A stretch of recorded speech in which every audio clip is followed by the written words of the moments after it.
نحمده ونصلي ونسلم على رسوله الكريم أما بعد فأعوذ بالله من الشيطان الرجيم بسم الله الرحمن الرحيم ألف لام ميم ذلك الكتاب لا ريب فيه هدى للمتقين الذين يؤمنون بالغيب ويقيمون الصلاة ومما رزقناهم ينفقون. Dear respected Karamat Ali Naimi Sahib, respected Sayyid Zabir Masood Shah Sahib, respected ulama, respected elders, dear brothers and sisters, Assalamu alaikum wa rahmatullahi wa barakatuhu. I would like to, before I begin, just wish you all a very, alhamdulillah, blessed Rabbi al-Awwal Mubarak. May Allah subhanahu wa ta'ala fill your hearts and your homes with the noor of the Prophet sallallahu alaihi wasallam on this blessed day and on this blessed month, inshallah. I would also like to, especially on the behalf of Minhajul Quran International Glasgow, thank Qari Karamat Ali Naimi Sahib and Sayyid Zabir Masood Shah Sahib for taking time out their busy schedule and not only coming from Pakistan, but coming all the way up to Glasgow. That itself is half a trek. But alhamdulillah, mashallah, they've blessed us with their presence, and I'm sure, alhamdulillah, as you have been showing hospitality, and inshallah, you will continue to show hospitality when our special Nathpan comes on. I would also basically like to start off with basically saying that the ayah that I just recited which is from Surah Al-Baqarah, which is from the first 3 verses of Surah Al-Baqarah, Allah subhanahu wa ta'ala says that this book, having no doubts in it, is a guidance for muttaqees. Muttaqees being those who are fearful of Allah and the pious. But in the classic style of the Quran, whenever there is a new term used in the Quran, Allah subhanahu wa ta'ala goes on to explain the qualities of that term so that we are aware of what that actually means. So he goes on to explain what is muttaqeen. And the very first point which is mentioned, which is the point I'm going to focus on tonight, he goes on to mention various points. But the very first point which he mentions is الَّذِينَ يُؤْمِنُونَ بِالْغَيْبِ, that those who believe in the unseen. Now, our faith is based on many unseen factors. Most of all, the biggest one being that we believe in Allah subhanahu wa ta'ala. And then after that, there's the malaika. We believe in the angels. Jannah, Jahannam. We believe in heaven. We believe in the hellfires. The hereafter, the akhirah. So these are all things which are unseen. And we believe in these. We believe in these with our heart. But why do we believe in these things?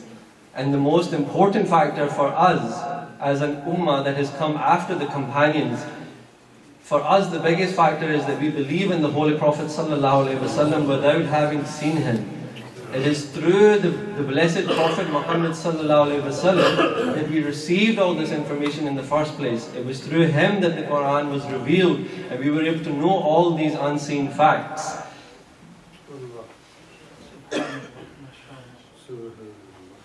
Allah subhanahu wa ta'ala goes on to say in the Quran, فَالَّذِينَ آمَنُوا بِهِ وَأَزَّرُوهُ وَنَصَرُوهُ وَاتَّبَعُوا النُّورَ الَّذِي أُنزِلَ مَعَهُ أُولَٰئِكَ هُمُ الْمُفْلِحُونَ. Those who believe in the messenger and honor him. So the first point here is those who believe in the messenger and those who honor him and help him and follow the light that has been sent down with him, those are the ones who are successful. Allah subhanahu wa ta'ala explicitly states 4 points from the Quran, and those 4 points are explicitly based on our relationship with the Holy Prophet sallallahu alaihi wasallam. The first of those being to believe in the Prophet sallallahu alaihi wasallam. The second being to honor the Holy Prophet sallallahu alaihi wasallam. The third being to help the Holy Prophet sallallahu alaihi wasallam, and the fourth being to be obedient to the Holy Prophet sallallahu alaihi wasallam. Now, from the first 2 points of this relationship, the first 2 points are based on the personality of the Holy Prophet ﷺ. It's based on our relationship with him. For example, we're talking about believing in the Holy Prophet ﷺ and to honor the Holy Prophet ﷺ. Now, if you think back at the times of when the Holy Prophet ﷺ was present amongst the Sahabas, he was not given prophethood till very later on in his life. And initially he had characteristics, he had qualities, he had a personality. And people who knew him knew those characteristics, knew very well who he was. He never told a lie. And he has many amazing, beautiful qualities. So, to believe in the Holy Prophet ﷺ, one first had to have a relationship with the Holy Prophet ﷺ. They had to have knowledge of the Holy Prophet ﷺ. And only then, having that, they were able to honor the Holy Prophet ﷺ. So these two factors are based on us knowing the Holy Prophet ﷺ, and is based on love and respect and understanding of the Holy Prophet ﷺ. Once we achieve these two, then we are instructed. Then the latter two is based on the respect and following his instructions. So helping the Holy Prophet ﷺ and following his instructions. So we're only able to do that once we develop a love for the Holy Prophet ﷺ. Now, the Holy Prophet ﷺ also made it very clear, and it's a very well-known hadith, all of you will be aware of this, mentioned in Sahih al-Bukhari, that none of you can be a true believer unless he regards me even dearer than his father, his children, and all the people of the world. Also narrated by Imam Ahmad bin Hanbal in his Musnad, that the Holy Prophet ﷺ said, none of you can be a true believer unless you hold my person even dearer than your life. So from these 2 points, we can see clearly that the Holy Prophet ﷺ and Allah SWT have made it very clear to us that unless we love the Holy Prophet ﷺ and unless we have that attachment with the Holy Prophet ﷺ, we will never be successful. Now, before I go on to how we can try to be close to the Holy Prophet ﷺ and how we can attain love of the Holy Prophet ﷺ, I'm just going to give you a few hadith just about the love of the Sahabas, how they loved the Holy Prophet ﷺ. Now obviously there's many hadith regarding this, but due to the shortage of time, I'm just going to mention 2 or 3. The first one being about Hazrat Abu Bakr as-Siddiq radiallahu anhu, who was the best friend of the Holy Prophet sallallahu alaihi wasallam, and he was considered the first preacher of Islam. When Islam was very new, the Muslims were only 39 in number, and they used to meet together in privacy, in secrecy, and they would meet together and they would discuss Islam and they would discuss the revelations and the teachings that the Holy Prophet ﷺ was telling them. And that was known as, the place where they used to meet was known as Dari al-Qam. And it was just in the lap of Mount Safa. And they were obviously always longing to be able to preach Islam. They wanted to go out and tell people about Islam, and they weren't allowed to up till a certain time. And Hazrat Abu Bakr as-Siddiq radiallahu anhu asked the Holy Prophet ﷺ that, may we now go out and give the message of Islam. And the Holy Prophet ﷺ gave him the permission to do this. And they went out and they called everybody, and Hazrat Abu Bakr in a loud voice called everybody to Islam. So that is why he is considered the first preacher of Islam. When he had done this, they were then afterwards attacked by the unbelievers. Hazrat Abu Bakr as-Siddiq radiallahu anhu was attacked. He was beaten so badly that he had turned black and blue. He was filled with bruises that you couldn't recognize his face. And he wallowed in his own blood. And he lay there and they left him to die. And it was only when his family members came to know that this has happened, they found him and they took him home. And for the whole day he was unconscious. And his parents, his mother, his father, they were waiting for him to wake up. They had actually thought that he had died, or that he was going to die. And they were at the same time thinking, okay, how are we going to take revenge of our son? So, during this process, now the whole day has gone past. And then Hazrat Abu Bakr as-Siddiq, he finally wakes up, and his mother and his father are there. They're obviously anxious and they're wanting to see, and they're asking if he's okay. And the first thing he says is, "Ma fa'ala bi Rasulullah sallallahu alaihi wasallam." that how is my messenger sallallahu alaihi wasallam. This was the only thing that was on his mind. He was unconscious for the whole day, but his soul was not unconscious. His soul was continuously thinking about the Holy Prophet sallallahu alaihi wasallam. That where is my beloved? How is my beloved? Is he okay? This was the only thing he could think. And when he had said this, his parents became angry. They became upset. They said, all day we are waiting for you to wake up. We are concerned that you might have died. And all you can say now is, how is the messenger? At that time they hadn't accepted Islam. So they said, this is all you can say. And he said, I swear by Allah, they tried to give him food. They tried to give him water to get him back into his health. And he said, I swear by Allah, I will not eat nor I will drink until I find out glad tidings of my beloved messenger sallallahu alaihi wasallam. So they didn't know, his mother didn't know, his father didn't know how the Holy Prophet was. And she told Hazrat Abu Bakr, we don't know how he is. And he said, okay, go to Ummi Jamil's house, the daughter of Al-Khattab, and inquire from her. So his mother, for the sake of her son, went to her house and she approached her and she said, do you know any good tidings of the Holy Prophet ﷺ? Do you know how is he? Now at that time Islam was very secret. They had already heard about the news of Hazrat Abu Bakr being beaten, and they were scared. They were small in number. And she was also a Muslim, and she denied knowing anything about it because she was scared in case maybe they are coming to attack us. So she denied knowing anything about it. She said, I'm sorry, I don't know anything.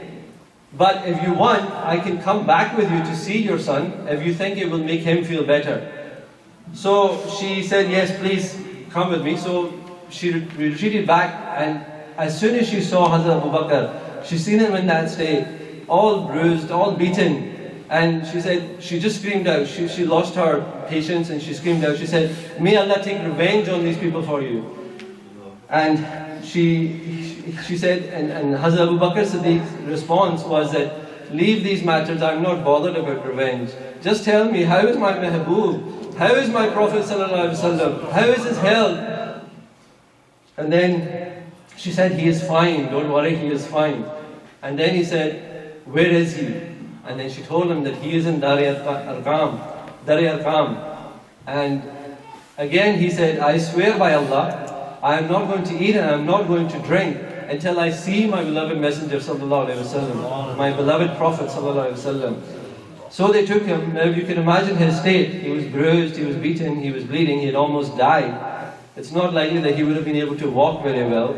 So he must have struggled to reach that point. And the Sahabas were sitting there, and the Holy Prophet sallallahu alaihi wasallam was there. And this was his best friend, remember? And when the Holy Prophet sallallahu alaihi wasallam seen him, the Holy Prophet sallallahu alaihi wasallam rushed towards him. He opened his arms and he hugged him. And he kissed him, and he continued to kiss him.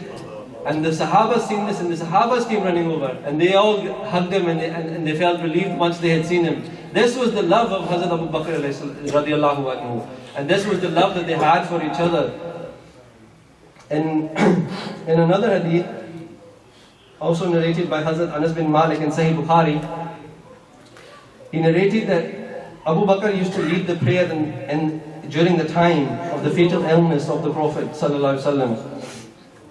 It was a Monday when the people were aligned in the rows for prayer. For the Prophet ﷺ lifted the curtain of his house and started to look at us. He was standing at that. We were standing at that time. His face was glittering like the pages of the Quran.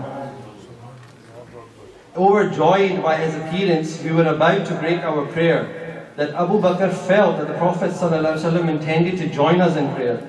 Therefore, he retreated back to join the row. But the Prophet ﷺ gestured and beckoned them complete the prayer. And then he let the curtain fall, and on the same day he passed away. Now, from this hadith, we can understand the ecstatic feeling that the companions had when they seen the Holy Prophet ﷺ. They hadn't seen him for days because he was resting. Some of them hadn't seen him for days. So when he lifted that curtain, also a point to note here, when they were offering their prayer, they were facing the Kaaba. And the Holy Prophet ﷺ's room was on the side. wasn't on the front. So when he had lifted the curtain from this hadith, that we realized that the companions, they forgot all about the etiquettes of namaz. They did not, if you imagine in this day and age when we are reading namaz, we are not allowed to turn to the side. If we do, it's, your namaz is broken. And it's something that's not the etiquettes of namaz. But when they were reading namaz, and their light, who taught them the namaz, and the reason that they would read namaz, when he opened the curtain and he looked out, they all stared at the Holy Prophet ﷺ. This shows the extreme love that they had for the Holy Prophet ﷺ. And then the Holy Prophet ﷺ simply smiled and he said, just continue your prayer. He didn't say that, okay, you broke your prayer, now start again. He said, no, continue your prayer. Because His pleasure is the pleasure of Allah subhanahu wa ta'ala. It is through this that we receive everything that we receive. In another hadith narrated by Hazrat al-Miswar radiallahu anhu and Marwan radiallahu anhu, they narrate the account of the Treaty of Al-Hudaybah, in which Urwa came to the Prophet sallallahu alaihi wasallam to negotiate its terms.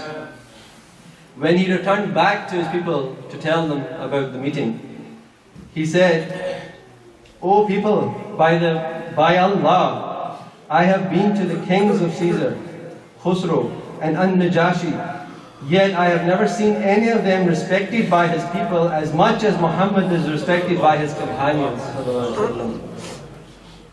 By Allah, if he spat, the spittle would fall in the hand of one of them, and he would rub it on his face and skin. If he ordered them, they would carry out his order immediately. If he performed ablution, they would struggle to take the remaining water. And when they spoke, they would lower their voice, and they would not look at his face constantly out of respect. This was narrated in Sahih Bukhari. This was the extreme love that they had. Just imagine, to this extent that they wouldn't let the spit of the Holy Prophet ﷺ touch the ground. They would fight to get the water that he would do the ablution with. They would catch every single drop, they would rub it on their bodies, they would rub it on their face. This is the teachings that we do not learn today. This is the extreme love of the Holy Prophet ﷺ which is required from the Ummah today, which is lacking. This now is the companions. We're seeing this from the companions of the Holy Prophet ﷺ. We do not need any more evidence. This is sufficient. Of course, the companions were blessed. They were the most excellent of the Ummah. They spent the whole time with the Holy Prophet ﷺ. They looked at his miracles. They looked at his beauty. They seen how people reacted in front of him. But for us, unfortunately, we are deprived of that blessed sight. But we have one amazing thing, is that we love the Holy Prophet ﷺ without seeing him. And now let me just narrate a few hadith from the Holy Prophet ﷺ about this factor, just to give you a bit of motivation as well. The Holy Prophet ﷺ, according to Abu Hurairah radiallahu anhu, Allah's Messenger ﷺ said, among my ummah, the most intensely in love with me, there are some people who will come after me. Every one of them would dearly wish that he could purchase the sight of me with his family and his wealth. Muhammad ﷺ is telling us that latter part of my ummah, he knows this. He also knows the unseen. He knows that in the latter part of my ummah, there will be people that they will come and they will not even have seen me, but they will be dying to see me. They will sacrifice their wealth. They will sacrifice their health. They will sacrifice their families just to have one glimpse of the Holy Prophet ﷺ. Then another hadith narrated according to Amr bin Shuaib on the authority of his father, his grandfather ﷺ said, Allah's Messenger ﷺ said, as for faith, he was sitting with the companions ﷺ, and he said, as for faith, which of all creatures are the most remarkable to you? And the companions, the Holy Prophet is basically asking that, as regards to faith, whose iman is the most strange? Whose iman is the most unique, according to you? And the companions replied and they said, they thought about it and they replied, they said the malaika. The angels' iman is strong and it's unique. And the Holy Prophet himself said that how could they not believe? For they are in the presence of their Lord every single moment. So how could they not have faith? And then they thought about it again. And then they said that how about the companions there? The prophets must have the strange or unique or astonishing iman. And then the Holy Prophet ﷺ said, how could they not believe? For the revelations descend upon them. They receive the revelations from Hazrat Jibreel, the direct word of Allah subhanahu wa ta'ala. So how can they not believe? What would be so strange about their iman? So then the companions didn't know what to say. So they said, then it must be us then. We must be the ones who are strange, who have the strange iman, who have the astonishing iman. And the Holy Prophet ﷺ said, how could your iman be astonishing when I am in front of you? You're seeing my miracles, you're seeing my beauty, you're seeing the revelations come down to me, and I am giving you the word of Allah. With my fingers I am cracking the moon. With my finger I move the sun back. How would you not bring iman after seeing me? So then they say, okay, we don't know whose iman is strange. We have no idea. Allah subhanahu wa ta'ala and His Messenger sallallahu alaihi wasallam know best. The Holy Prophet sallallahu alaihi wasallam says, the most remarkable of all creatures to me where faith is concerned are the people who will come after me, for they will find many books, but they will put unseen faith only in the contents of my book. That generations will come and there will be many books available to them, but they will only put faith in my book. Why would we put faith in that book? Because of our love for the Holy Prophet ﷺ, for our attachment to the Holy Prophet ﷺ. The Holy Prophet ﷺ also goes on to tell us about the blessings.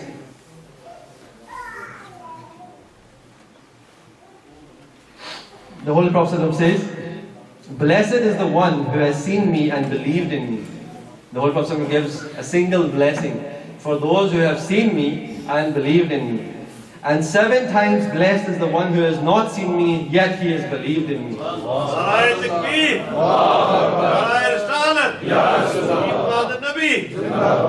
So the Holy Prophet is telling us that in regards to this, we have 7 times more blessings than those who have seen the Holy Prophet.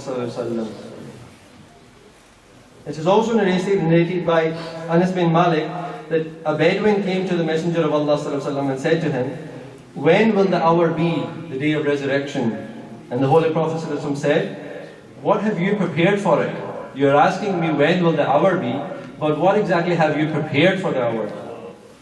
And he said, in another narration in Sahih Muslim, he said, I have made no significant preparation with regard to salat, or sawm, fasting, or sadaqah, except that I love Allah and His Messenger sallallahu alaihi wasallam. So he was telling the Holy Prophet that I do not have, of course he did, but he said I do not have much in the way of offering salat. I do not have much in the way of reading Quran or doing ibadat. But in my heart, I love Allah subhanahu wa ta'ala and I love the Messenger sallallahu alaihi wasallam.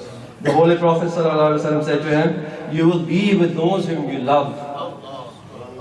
So we need to take this as a reminder, as a point of motivation, that if we attain that love for the Holy Prophet ﷺ, we will be with him, inshallah.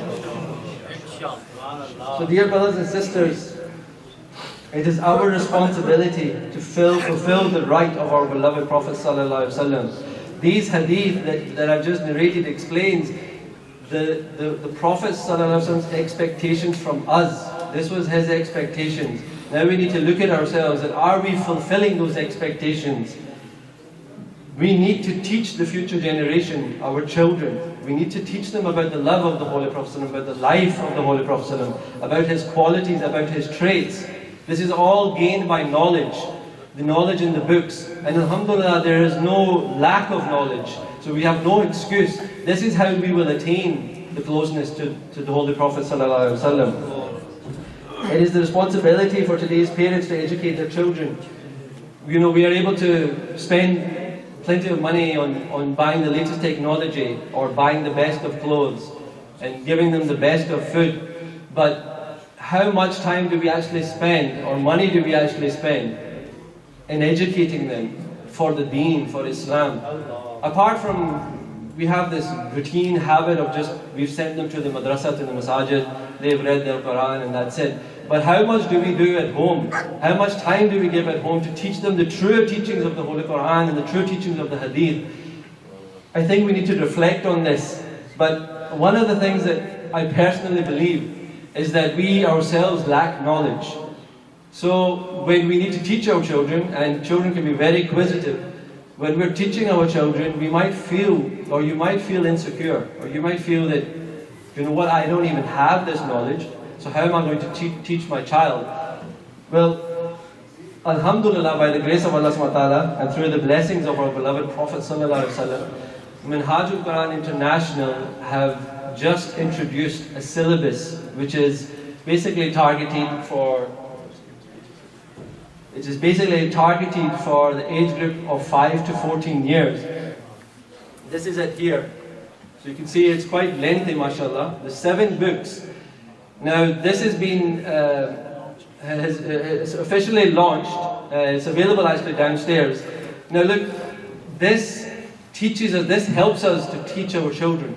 This will give you an understanding from the basics all the way through to the complex aspects of Islam, the true teachings of Islam, how to gain the love of the messengers, how to gain the love of the Prophet ﷺ, how to have a relationship with Allah subhanahu wa ta'ala. So these things that were lacking have now been fulfilled. This took 5 years in the making, and it's unique, it's one of its kind in the UK. There are other syllabuses which have certain volumes or small, but this is 7 complete books that is going to last you up to your child's teenage life. And inshallah there is more work being done for adults also. Now this set normally costs £50, but today, alhamdulillah, through the blessed month of the Rabiul Awwal, we are offering this for £40, which, if you ask me, it's pennies. We have to remember that our children are our sadaqah jariyah. When we pass away, when we die, when we go in our grave, we're not going to take our wealth with us. The only thing we're going to take is what good deeds we have done, what du'as that we have left in this world from people, and what our sadaqah jariyah. And the biggest sadaqah jariyah being your awlad, your children. What they are going to do for you after you pass, everything that they do, all the good deeds that they do, are going to be your reward, inshallah. So please, brothers and sisters, take this initiative. Do not leave today without buying this set. And start teaching your children, start giving them time and focusing on their education. Now, just before I finish off, just one aspect I would just like to reflect on. Hazur Shaykh al-Islam, Dr. Muhammad Taha al-Qadri says about the questions in the grave, as we were just talking about that. I'm not trying to put a downer on things, inshallah, but the Qibla, we all know the very famous 3 questions that will be asked in the grave. And Dr. Taha al-Qadri's reflective on this is basically, when we are asked the question, that man rabbuka, that who is your Lord, that's the first question. And then it's ma dinuka, that what is your religion. Now these first 2 questions, and then the third I'll tell you. Now these first 2 questions are a filter, if you like. There's 3 questions, but Allah subhanahu wa ta'ala is filtering the people. So first He asks that who is your Rabb, and then they will respond. Some of them might say that they are atheists, that they didn't believe in a God. And some of them will tell their God's name of who they believed in. So Allah subhanahu wa ta'ala here, He has filtered the atheists. Okay, you guys are done. You guys go to the side. Next question. What is your deen? Now here, it's okay, you believe in a God, but what is your deen? Now here, when the Muslims obviously say Islam, and the rest of them give a different answer, then their hisab is also done. Now these questions are for everybody, remember. So now the third question, and the third question is that this is the true question, the reality, that without the answer to this, even if you've answered those 2 right, and if you don't answer this one right, then you're finished. So the third question is that, what do you say about the person that was amongst you, Muhammad sallallahu alaihi wasallam? And in another narration it said that at that time, we will see the face of the beloved Prophet sallallahu alaihi wasallam. And Shaykh al-Islam Dr. Muhammad Tahir al-Qadri says that gain your love this much for the Holy Prophet sallallahu alaihi wasallam. Read the road upon him abundantly. Do everything you can to attain his love. Do not stop preaching his love, so that on that time when the angels, when Munkar and Nakir ask about the Holy Prophet ﷺ to you, the Holy Prophet ﷺ will come and say, Munkar and Nakir, don't ask them, ask me, what do I say about this believer? What do I say about this Mehboob? He loved me in this life. He used to send blessings on me all the time. He hadn't even seen me and he had loved me.